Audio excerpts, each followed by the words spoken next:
Kejadian pasal 41. Setelah lewat 2 tahun lamanya, bermimpilah Firaun bahwa ia berdiri di tepi sungai Nil.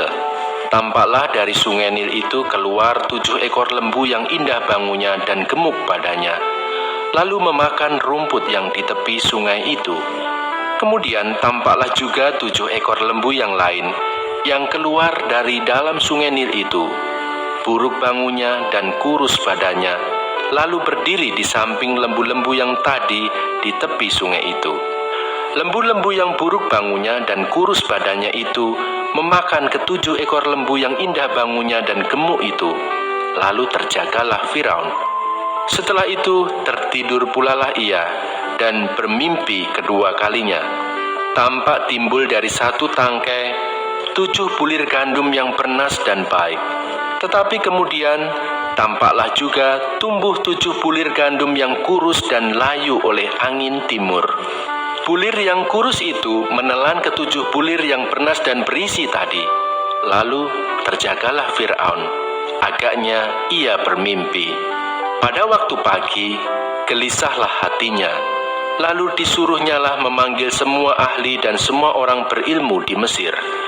Firaun menceritakan mimpinya kepada mereka, tetapi seorang pun tidak ada yang dapat mengartikannya kepadanya. Lalu berkatalah kepada juru minuman kepada Firaun, "Hari ini aku merasa perlu menyebutkan kesalahanku yang dahulu. Waktu itu tuanku Firaun murka kepada pegawai-pegawainya dan menahan aku dalam rumah pengawal istana, beserta dengan kepala juru roti. Pada satu malam juga kami bermimpi. Aku dan kepala juru roti itu masing-masing mempunyai mimpi dengan artinya sendiri.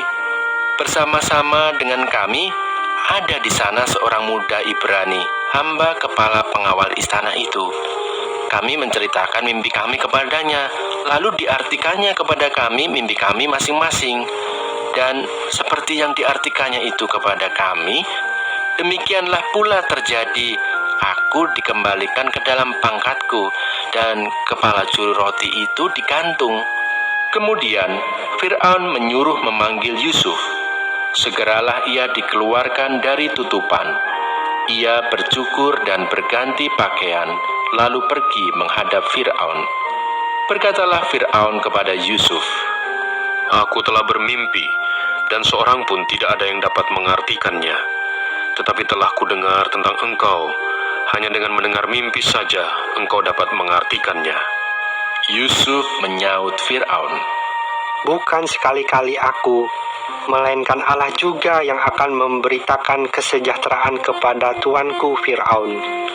Lalu berkatalah Firaun kepada Yusuf, "Dalam mimpiku itu, aku berdiri di tepi sungai Nil. Lalu tampaklah dari sungai Nil itu keluar 7 ekor lembu yang gemuk badannya dan indah bentuknya, dan makan rumput yang di tepi sungai itu. Tetapi kemudian tampaklah juga keluar 7 ekor lembu yang lain, kulit pemalut tulang, sangat buruk bangunnya dan kurus badannya. Tidak pernah kulihat yang seburuk itu di seluruh tanah Mesir. Lembu yang kurus dan buruk itu memakan ke-7 ekor lembu gemuk yang mula-mula. Lembu-lembu ini masuk ke dalam perutnya, tetapi walaupun telah masuk ke dalam perutnya, tidaklah kelihatan sedikit pun tandanya. Bangunnya tetap sama buruknya seperti semula. Lalu terjagalah aku. Selanjutnya dalam mimpiku itu, kulihat timbul dari satu tangkai 7 bulir gandum yang berisi dan baik. Tetapi kemudian tampaklah juga tumbuh 7 bulir yang kering, kurus dan layu oleh angin timur.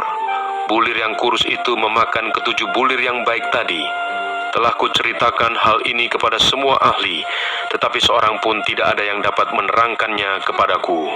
Lalu kata Yusuf kepada Firaun, "Kedua mimpi tuanku Firaun itu sama. Allah telah memberitahukan kepada tuanku Firaun apa yang hendak dilakukannya. Ke-7 ekor lembu yang baik itu ialah 7 tahun, dan ke-7 bulir gandum yang baik itu ialah 7 tahun juga. Kedua mimpi itu sama. Ke-7 ekor lembu yang kurus dan buruk yang keluar kemudian maksudnya 7 tahun. Demikian pula ke-7 bulir gandum yang hampa dan layu oleh angin timur itu maksudnya akan ada 7 tahun kelaparan. Inilah maksud perkataanku ketika aku berkata kepada tuanku Firaun, Allah telah memperlihatkan kepada tuanku Firaun apa yang hendak dilakukannya. Ketahuilah tuanku, akan datang 7 tahun kelimpahan di seluruh tanah Mesir. Kemudian akan timbul 7 tahun kelaparan, maka akan dilupakan segala kelimpahan itu di tanah Mesir, karena kelaparan itu mengurus keringkan negeri ini. Sesudah itu akan tidak kelihatan lagi bekas-bekas kelimpahan di negeri ini, karena kelaparan itu, sebab sangat hebatnya kelaparan itu.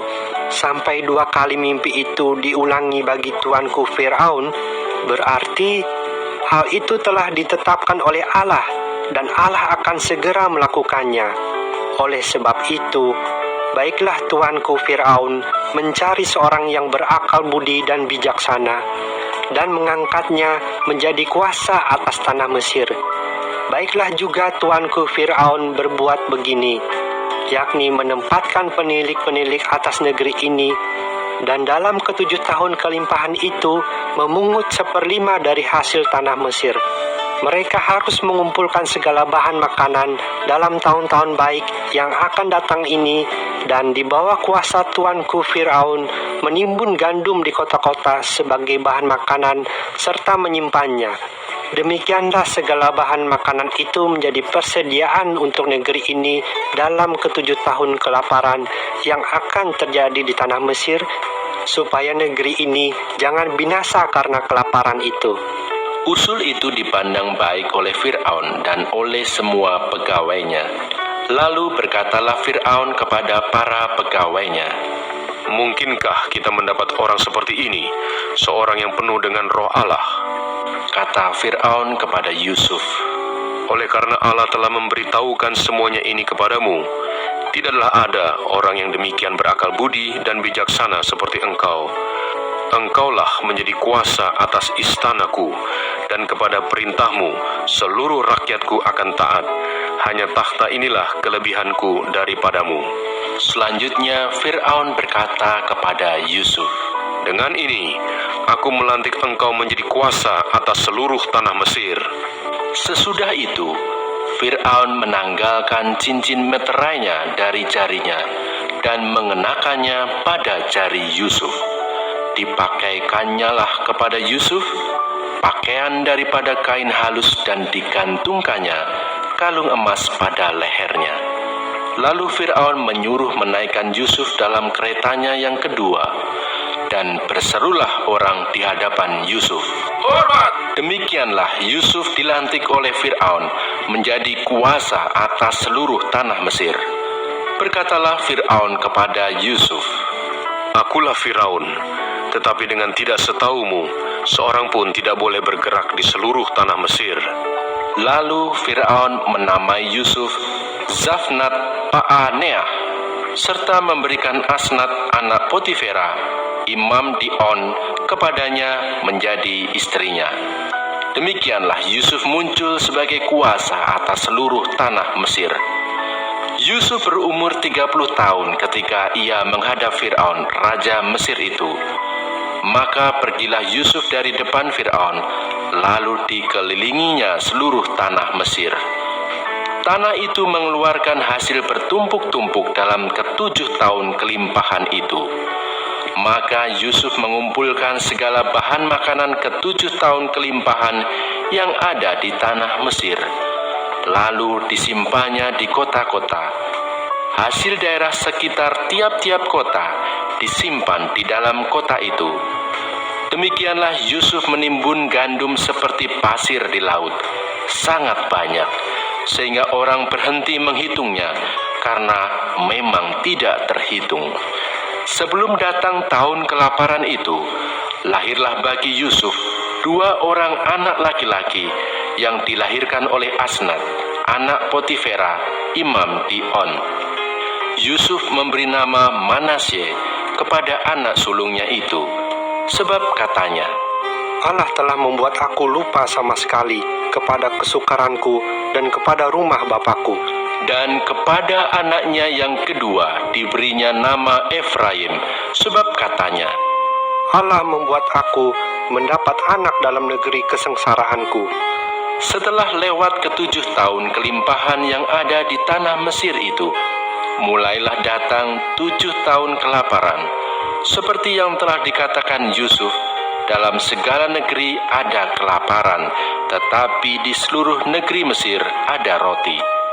Ketika seluruh negeri Mesir menderita kelaparan, dan rakyat berteriak meminta roti kepada Fir'aun, berkatalah Fir'aun kepada semua orang Mesir, Pergilah kepada Yusuf, perbuatlah apa yang akan dikatakannya kepadamu.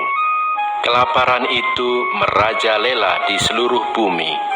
Maka Yusuf membuka segala lumbung dan menjual gandum kepada orang Mesir, sebab makin hebat kelaparan itu di tanah Mesir. Juga dari seluruh bumi datanglah orang ke Mesir untuk membeli gandum dari Yusuf, sebab hebat kelaparan itu di seluruh bumi.